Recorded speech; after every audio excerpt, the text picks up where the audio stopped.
नमस्ते।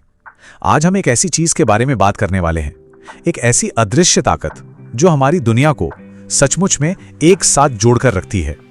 एक ऐसी प्रक्रिया जो है तो हर जगह पर हमें अक्सर दिखाई नहीं देती। जी हाँ, आज हम बात करेंगे वेल्डिंग की। अच्छा, कभी सोचा है कि धातु के दो अलग अलग टुकड़े हमेशा के लिए एक साथ कैसे जुड़ जाते हैं, इतनी मजबूती से कि वो फिर कभी अलग ना हो? बस इसी सवाल का जवाब आज हम ढूंढने निकले हैं। तो आखिर ये वेल्डिंग है क्या? देखिए, बहुत ही आसान शब्दों में कहें तो ये गर्मी या दबाव का इस्तेमाल करके धातु के हिस्सों को पिघलाकर हमेशा के लिए जोड़ने की कला है। और सबसे जरूरी बात यह है कि जुड़ने के बाद वो दो अलग अलग हिस्से नहीं रहते, बल्कि एक सिंगल मजबूत टुकड़ा बन जाते हैं। और अगर इसको और भी बिल्कुल सिंपल करना हो तो बस ये छोटा सा फॉर्मूला याद रखिए, धातु प्लस गर्मी और नतीजा एक मजबूत जोड़। बस यही है वेल्डिंग का पूरा सार। तो चलिए अब जरा इसमें और गहराई से उतरते हैं। तो सबसे पहले बात करते हैं कि वेल्डिंग आखिर है क्या, इसका कोर आइडिया क्या है, ये काम कैसे करती है।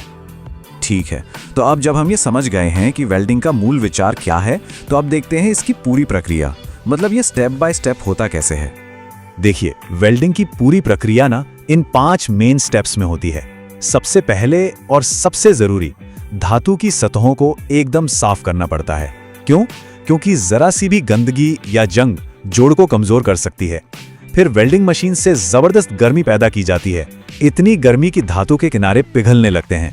अगर जरूरत हो तो जोड़ को और मजबूत बनाने के लिए एक फिलर मेटल, मतलब एक वेल्डिंग रॉड भी डाली जाती है। और फिर आखिरी स्टेप, बस इंतजार करना, पिघली हुई धातु को ठंडा होने देना, जो जमने के बाद एक ऐसा मजबूत जोड़ बन जाता है जो कभी नहीं टूटता। अब आते हैं एक और मजेदार बात पर। वेल्डिंग के भी कई प्रकार होते हैं, मतलब हर काम के लिए एक ही तरह की वेल्डिंग इस्तेमाल नहीं होती। हर टाइप की अपनी एक खासियत है। तो चलिए इसके 4 सबसे कॉमन प्रकारों को समझते हैं। यहाँ देखिए, ये बहुत दिलचस्प है। हर तरह की वेल्डिंग का अपना एक खास काम है। जैसे कि आर्क वेल्डिंग, ये सबसे आम है, बिजली से चलती है और हमारे घरों के गेट, ग्रिल, लोहे के फ्रेम बनाने में खूब इस्तेमाल होती है। फिर है गैस वेल्डिंग, इसमें ऑक्सीजन और एसिटिलीन गैस की लौ का इस्तेमाल होता है। ये साइकिल फ्रेम जैसी पतली चीज़ों के लिए परफेक्ट है। मिग वेल्डिंग, ये बहुत तेज़ और साफ सुथरी होती है, इसलिए फैक्ट्रियों में जहाँ कार बॉडी बनती है वहाँ इसका इस्तेमाल होता है। और आखिर में टिग वेल्डिंग, जो एकदम हाई क्वालिटी फिनिश देती है। इसका इस्तेमाल होता है एरोस्पेस पार्ट्स या पाइपलाइंस जैसी बहुत ज़रूरी जगहों पर।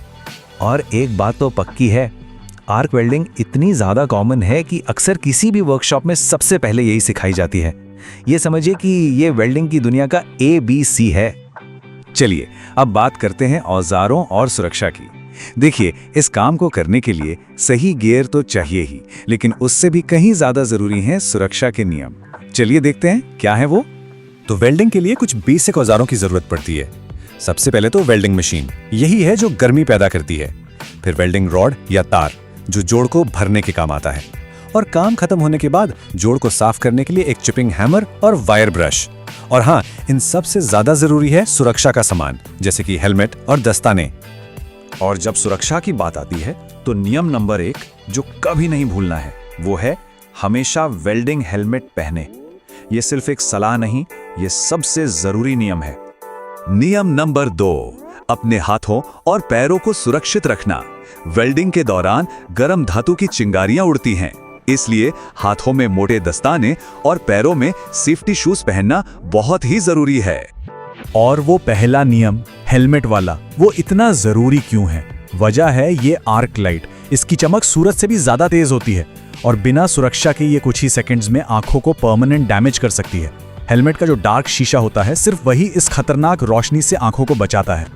और हाँ, अगर गैस वेल्डिंग कर रहे हैं तो एक और खतरा है, गैस लीक का। इसलिए काम शुरू करने से पहले ये चेक करना बहुत जरूरी है कि सिलेंडर और पाइप में कहीं कोई लीक तो नहीं है, क्योंकि एक छोटी सी लापरवाही भी बहुत बड़े हादसे की वजह बन सकती है। तो ठीक है, हमने प्रक्रिया समझ ली, सुरक्षा के नियम भी जान लिए। अब देखते हैं कि हमारी रोजमर्रा की जिंदगी में वेल्डिंग का रोल कितना बड़ा है। सच कहूं तो ये हमारे मॉडर्न जीवन की एक छिपी हुई रीढ़ की हड्डी है। जरा सोचिए, बड़ी बड़ी बिल्डिंग्स और पुलों का ढांचा, फैक्ट्रियों की मशीनें, हमारे घरों के गेट, ग्रिल और रेलिंग, सड़क पर दौड़ती कारें और बाइक्स, समुद्र में तैरते बड़े बड़े जहाज और रेलवे कोच, यहाँ तक कि पानी और गैस की पाइपलाइंस, ये सब कुछ वेल्डिंग से ही तो जुड़ा है। अगर ध्यान से देखें तो ये सच में हर जगह है। एक अंदाजा लगाने के लिए बस ये सोचिए, एक आम सी कार की बॉडी में सैकड़ों, जी हां सैकड़ों वेल्डिंग जॉइंट्स होते हैं, यही उसे मजबूती देते हैं।